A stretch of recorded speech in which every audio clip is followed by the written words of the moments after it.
Adam in Luton. Adam, good evening. Hi, thank you for taking my call. And I'm having a bit of an issue with my student accommodation. I was just contemplating, I live in a halls that's owned by my university. I want to potentially either drop out or move back home and continue the course. And they're telling me that if I leave, I have to pay for the accommodation, but I can't stay in it because to stay in the accommodation, I have to be a student. But then I don't think that's fair. If I'm paying as a tenant, I should be able to live in the house.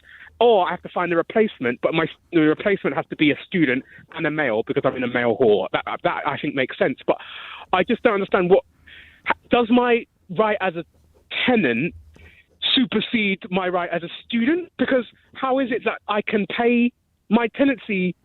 I signed before I'd even started my academic year, and I signed it, and I'm paying for it, and I feel like the contract looks like a contract when I've rented an apartment, so it feels like a normal landlord-tenant agreement. But then them telling me... Adam, sorry. Adam, is it a tenancy agreement or is it a license? They're two different things.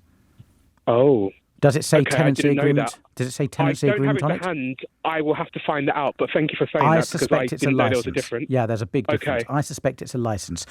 Sure. But first of all, if you don't mind me asking, you're in Luton. Are you at the University of Hertfordshire? No, I'm not. So that's another good thing. That's just where I'm from. My family lived there, and that's where I would be commuting from because I want to move back home I can't. I lived in Luton. Where are you studying? I'm studying in Northampton, actually. What are you reading? Not too far. What are you reading? I'm doing product design. Okay, right. So nothing as amazing as what you probably studied. I'm not a brain. I'm not a legal. To answer your question, Adam, it's everything here is going to depend on the terms of the agreement you signed. Yeah, and I suspect. I mean, come on, you've got to agree it's reasonable that in student halls only students are allowed to live there. You can't get some 70-year-old bloke who's just been released from prison for child molestation living in student halls. I agree, but then I feel like, okay, well, I was a student, and now it's coming to like the end of the academic term, and I'm feeling like, I don't really like the course, I don't really like what I'm doing. I might take a pause, but obviously I found a job here to kind of self-fund me. Yeah. And if I move back home, I will have to, I feel like I can find another course. The courses don't start until September next academic year. Yeah. My whole life is rooted here, so it seems unfair for me to be kicked out. Still have to pay rent. You're not being kicked out. You're not being kicked out. You're leaving, Adam. Let's use the right words. Yeah. You know what I mean. But if I can't stay in the hall, but I have to pay for it. Well, first of all, do you think people should keep to their word? Yeah, but they should keep to their word too. Okay. Of being able to offer a great course that is value for money. I feel like because I came from working, so I have found the university experience quite definitely not good value for money. This call really. So is this call not really about the flat? It's about the quality of the course you're being offered. Yeah, 100%. I want to leave, but mostly because I don't like the course. But obviously, if I leave the course, I already still have moved up here and I live here. So my problem is that it's not. Obviously, the housing is fine, but if I have to leave the course, it feels like I'm in a catch-22. If I leave the course because it's poor, my accommodation says I have to leave but still pay, because the house or the accommodation is owned by the university, so they're linked, and I don't think that's fair because if I don't agree with your services or academically, that doesn't mean I should be homeless. Well, Adam, I think there's a little bit of exaggeration going on here. You're I don't know the legal word, but you should not be able to take away my tenancy because I don't agree with your teaching standards. Do you know what I mean? I don't see them as being why they're linked. Does everyone else on your course feel the same way, or is it just you, Adam? Yeah, I mean, there's only 3 of us. Only 3 on the course? No, I can't say. I don't want to say anymore, to be honest, because I don't want to say too much about it, please, just because I don't want to get in trouble.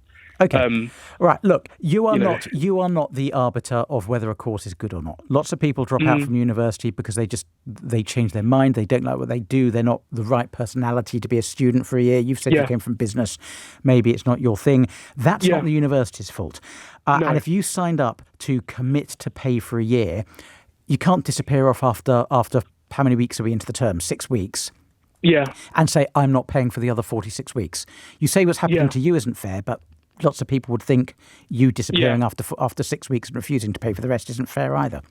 Yeah. I also think it's perfectly reasonable for a university to insist that the student halls are for students. Yeah. You've got to look at what the license agreement said. Yeah. Sorry, I've just got to read you a text that came in. We should get Adam, this is talking about you, Adam, we should get Adam to negotiate our Brexit deal. Says a text that just came in. I'd love to. You said you didn't have the brain to be a lawyer, but your advocacy skills are phenomenal. I've got to give you that. But the contract is going to govern this, and I don't think that what you're describing makes your position so unique and unfair that you get the right to rip up the contract and ignore what it says. Yeah, it's just I don't mind staying in the accommodation. If I'm paying rent, I would rather continue with my job and be living in the house. That's the thing that I resent. Just because I don't want to be a student. How much will you earn? How much will you earn in your new job, Adam? In my new job? You said if you get a job, how much do you think you'll earn? Probably like 37k currently. Okay, and how much are you paying for your accommodation? Like £1,000 a month. And is it a 10-month contract? Yeah, until July. Right, 10-month contract, so you've got 8 months to go. It's going to cost you £8,000, you're going to make 37 grand. You're quids in, aren't you? I know that's not the answer to your question, but again, it takes away the unfairness that you're claiming. Yeah, okay. Yep. That's a good point. Liz has said, again, this is a compliment, Adam. He thinks you should be studying... Sorry, Liz, you're a woman. Apologies. She thinks you should be studying drama. Well, she should be studying comedy, you cheeky. We'll get Liz on the two of you. You can say hello to each other. Adam, thank you so much. Great call. You're a great bloke. All the best.